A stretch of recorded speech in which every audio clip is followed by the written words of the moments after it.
से ये रेटेड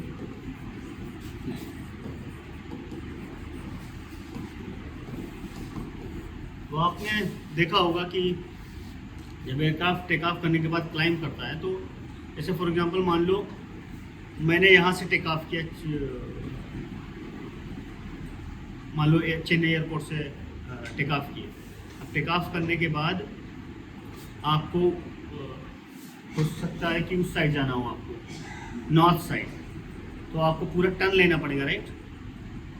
मान लो कि ये चेन्नई एयरपोर्ट है और ये मान लो दिल्ली समवेयर गया फॉर एग्जाम्पल, आपने ऐसे टेक ऑफ किया, ठीक है। अब आपको पूरा टर्न लेना पड़ेगा इसकी तरफ जाने के लिए, you to take the turn approximately 180 degree to point out in that direction. तो वो कैसे करता है, बैंक करके करता है, राइट। ऑब्वियस बैंक जब बैंक करता है तो कैसे होता है, एक सर्कुलर पाथ में चल रहा है, राइट। एक बैंक किया तो सर्कुलर पाथ में होने लगा, ठीक है।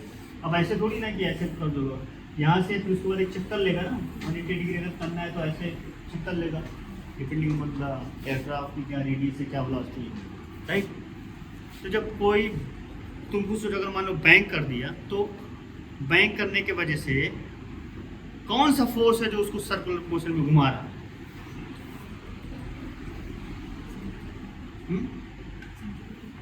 हाँ, ठीक है। तो क्या होता है, centimetre M V square by R, right, and acceleration is V square by R. तो आ गया ना एक्सेलरेशन, एक्सेलरेटेड फ्लाइट हुई कि नहीं, ठीक है। अब सिंपल देखो, सबसे पहले you draw the simple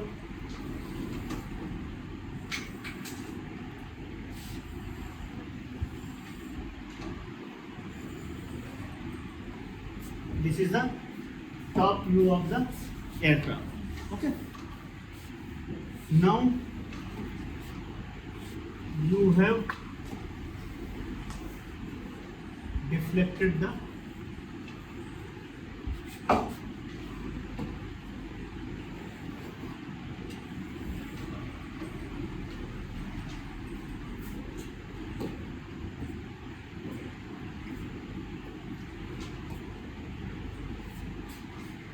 now you have deflected the wing.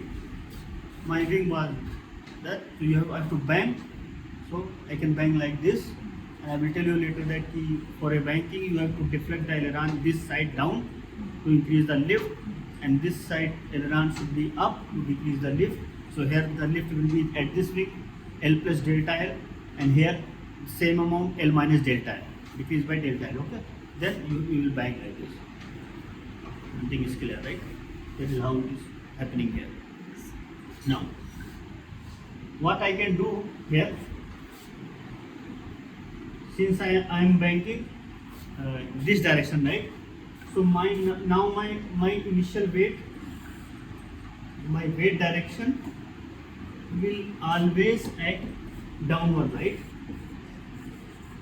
Independent of whatever the orientation aircraft has.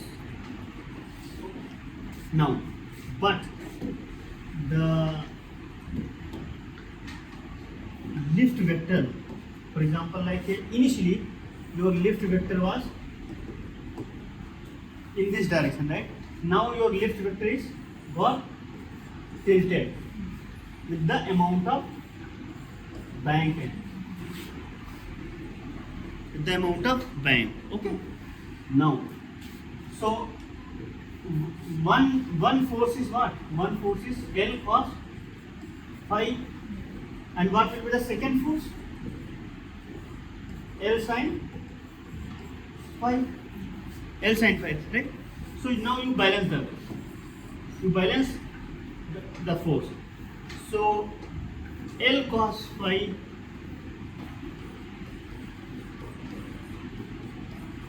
will be W, okay, and L sin phi will be m v square by radius of turn r. Do not confuse with the r which I have written in the previous. This is radius of two equations. Make it as equation 1 and this is equation 2, right?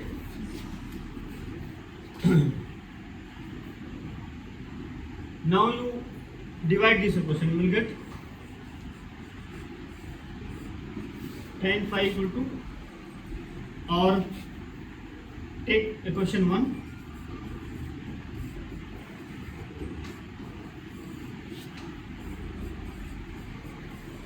because 1 by 1 observation we have to make. So L by W is nothing but 1 upon cos phi. L by W is what? N, right? So 1 upon cos phi.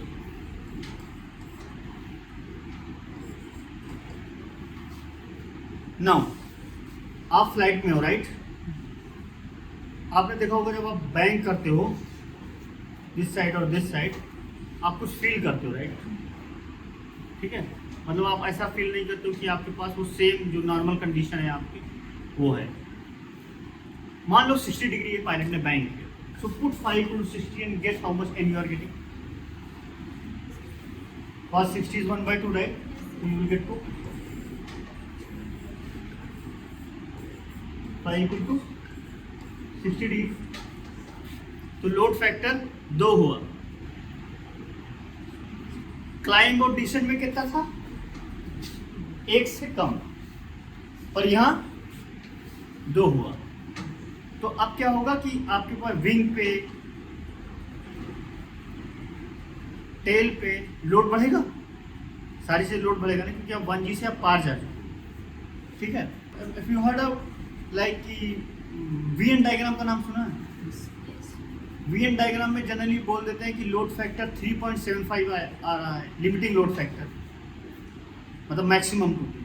जैसे commercial के लिए recommended रहता है कि 3.75 is load factor, it is not recommended to go beyond that. तो 3.7 कहाँ से number है? cos 72 को पुट करो. What is the value of cos 72? 1 divided by cos 72, 3.2. cos 72, right? cos 75 3.86, right? तो लगभग 74-75 डिग्री. तो इसका मतलब ये कि कमर्शियल एयरक्राफ्ट कितना बैंक कर सकता है? 74.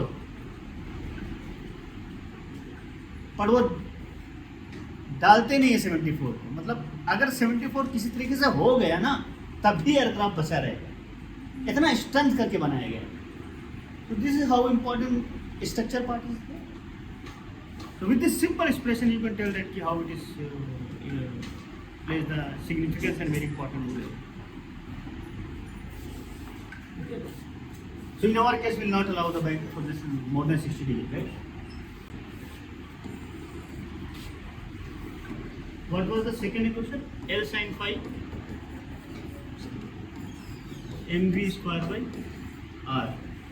So you put what is the, if cos phi is 1 by n, for example, let's say cos phi is 1 by n, so what will be the sin phi? You draw a triangle, simple. Let's say this is phi. Cos phi is 1 by n, right? So cos is what? Base by hypotenuse, right? So this will be from Pythagoras theorem, n square minus 1, right? So sin phi will be what? Sin phi will be n square minus 1, right? Simple. N square minus 1. So I can write L into n square minus 1 from L. Sorry, LP n square minus 1. हाँ, n square by n, right?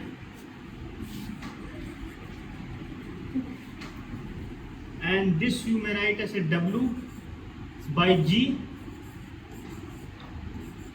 Weight I can write W by G, right? Okay. So if you take W here, L by W will be N. N will get cancelled. So I can write V square by GR equal to N square minus 1. So V square by G into R equal to N square minus 1. Okay, so now what will be our radius of turn? V square G under root L square minus 1.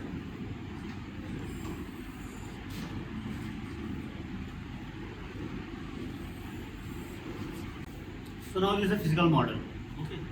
Aircraft was like this, and I have to.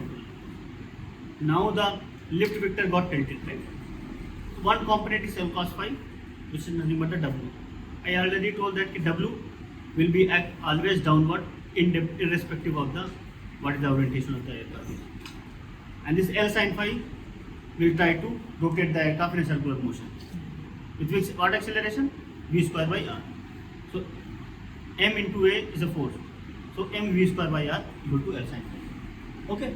From the both the equation we have found out what is the radius of term v square g into n square minus 1. Also I have given the field for the what is load factor. What the kind of load factor the commercial aircraft has and what will we will be having. Okay. Done. Now just found out ki when you are taking 60-degree turn with some velocity, what will be the radius of turn? So in our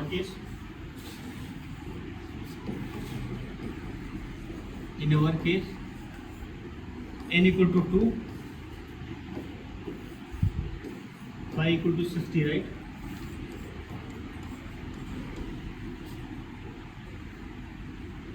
What is the V? What was the cruise speed? 36.78. Can you take the same speed here?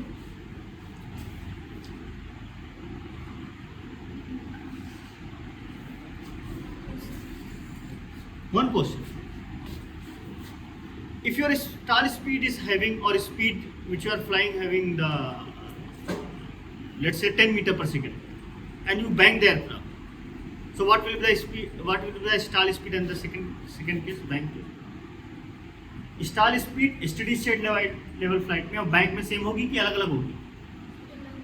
अलग अलग. किससे change होगी? Simple. What is L? L equal to N W half rho V square S into C L N into half rho V square S into C L. Okay. I am flying at the same C L but here different velocity V dash. Okay. Same altitude, rho will constant.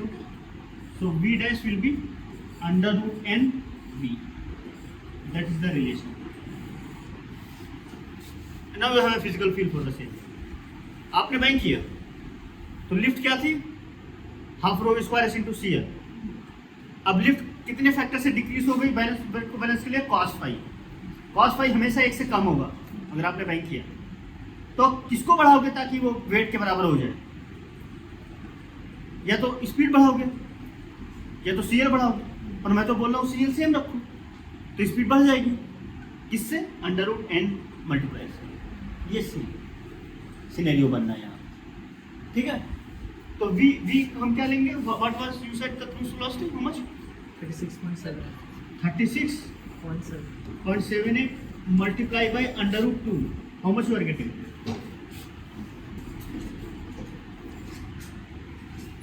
44% speed बढ़ गई आपकी. 54% lift. ठीक है. Now you calculate what is R. What is R? 52 square 9.81 4 minus 1 is simply root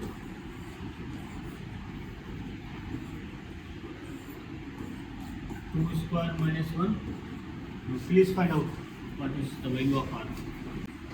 59.5.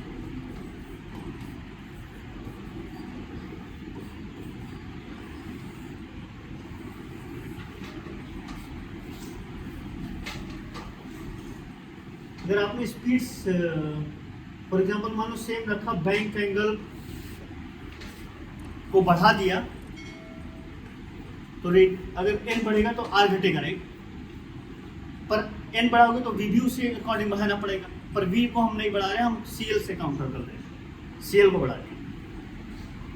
तो somehow I am able to maintain the speed what was there in the steady state level flight. I am taking the account of cos phi part by increasing the CL. तो load factor बढ़ाने पर कम हो जाता है, मतलब अगर ज़्यादा bank करोगे तो आपकी रेडियस कम हो जाएगी, पर अगर आप स्पीड बढ़ा दिया, लोड फैक्टर सेम रहेगा, थोड़ा सा बैंक है, स्पीड बढ़ा दिया, तब आपको ज़्यादा टर्न मिलेगा. So this kind of feeling. So ये नंबर हाँ एक फील रहे कि मेरा एयरक्राफ्ट ये था, अब मैंने बैंक किया, मान लीजिए मैं सर्कुलर पाथ में रहा, सेंटर ये पॉइंट है, अब ये रेडियस ऑफ टर्न जो है वो 159 मीटर है, मतलब 159 मीटर जब हम ऐसे टर्न ले रहे हैं तो 159 मीटर रेडियस का एक चक्कर लगा रहे हैं, तो ये फील होनी चाहिए. नाउ रिमेंबर हमने बैंक कैसे किया था, by deflecting the aileron down here up here, L plus delta L इधर इंक्रीज किया एलेरॉन ने कैम्बर को चेंज करके, इधर डेल्टा डिक्रीज. तो एक कंट्रोल सरफेस हुआ एलेरॉन. अब एलेरॉन डिफ्लेक्ट हुआ है तो ड्रैग भी बढ़ेगा, ड्रैग बढ़ाने के लिए तुम क्या करोगे, थ्रॉटल बढ़ाओगे, ठीक है, थ्रॉटल बढ़ाओगे, तो दो कंट्रोल यूज हो गए, एलेरॉन रडर. अब क्या होगा कि जब कभी भी बैंक होता है एयरक्राफ्ट तो वो साइड स्लिप भी होने लगता है, स्किड करने लगता है, तो रडर इस्तेमाल करोगे उसको काउंटर करने के लिए. तो 3 कंट्रोल इस्तेमाल हो गए. अब फिर लिफ्ट बढ़ाने के लिए तुमने वो भी बढ़ा दिया, एलिवेटर अप कर दिया, एंगल ऑफ अटैक बढ़ा दिया. तो all the 4 control surface we are using while taking the bank. You may call this accelerated flight and particularly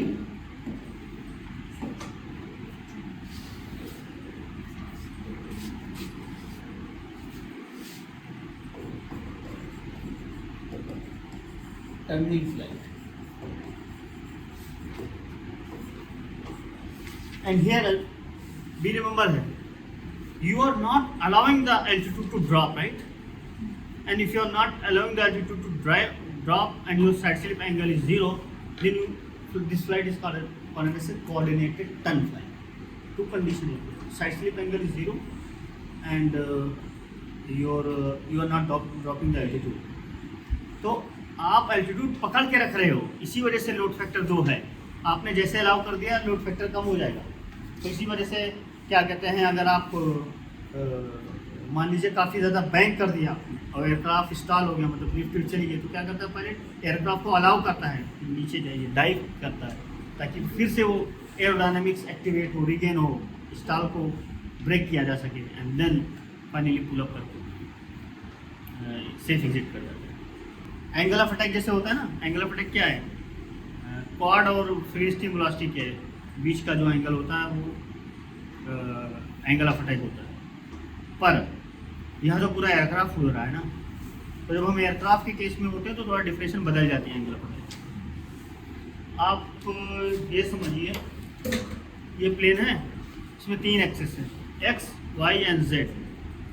ये देखिए ऐसे करिए, x pointing this direction, y pointing this direction, z is this. ये आपका positive होगा. अब मान लीजिए विंड यहाँ से आ रही है, क्योंकि विंड तो 3D से आती है ना, जनरल कंडीशन मानो ये आ रही है. अब ये जो एंगल बनना है ना, ये एंगल एयरक्राफ्ट वेलोसिटी जो आ रही है, ये एयरक्राफ्ट वेलोसिटी, मतलब एयरक्राफ्ट बढ़ रहा है आगे, विंड भी आ रही है, रिजल्टेंट ये है मान लीजिए. तो ये जो एंगल है ना, ये जो प्लेन ऑफ सिमेट्री से जो रिलेटिव एयर बना रही है एंगल, राइट, वो होता है साइड स्लिप एंगल. और जब इसका एक कंपोनेंट ये ले लेते हैं ऐसे, तो ये जो एंगल बनता है उसको बोलते हैं एंगल ऑफ अटैक. तो अब आप ऐसे सोचिए,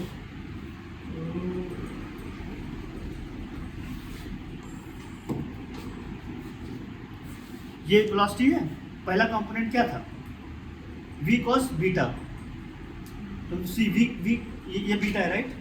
तो अलोंग द एंगल कौन सा होता है, cos, राइट. मैं लिख दे रहा हूँ v cos बीटा. एक कंपोनेंट ये, दूसरा कंपोनेंट क्या होगा, ये इधर साइड में, तो v sin बीटा. तो ये v sin बीटा ये साइडवर्ड वेलोसिटी ना, इसको मैंने बोल दिया स्मॉल v. ओके, अब ये कंपोनेंट है, ठीक है. ये यहाँ से जब रिजॉल्व किया तो ये कंपोनेंट है ना, अब एक कंपोनेंट, ये जो एंगल बना है उसको अल्फा बोलते हैं, तो ये कंपोनेंट क्या हुआ, कॉस अल्फा, राइट। और दूसरा कंपोनेंट क्या हुआ, साइन अल्फा।